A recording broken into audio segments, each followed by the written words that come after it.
पवित्र तुलसी क्षेत्र में गड़िला ब्रह्म तालध्वज।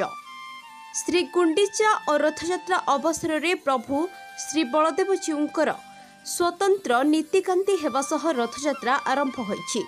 सकाळे जय मंगला आलती नीति स्नान वल्लभ सेनापटे लगी और मंगलार्पण पर संध्या 4:30 श्रीजीउ मानकर पहंडी आरंभ होइथिला।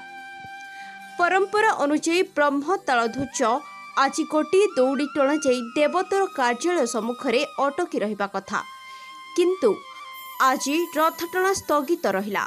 आसंताकाली अपराह्न पुनर्बार रथटणा आरंभ होई गुंडीचा मंदिर रे चकड़ा लागिबो। परदिन अर्थात गुरुवार दिन 3 दियो गुंडीचा मंदिर रे विजय करिवे।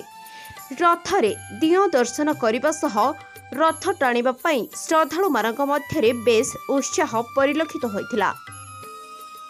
केन्द्रापड़ा जिला प्रतिनिधि मन्मथ राउत को रिपोर्ट, प्रयाग खबर।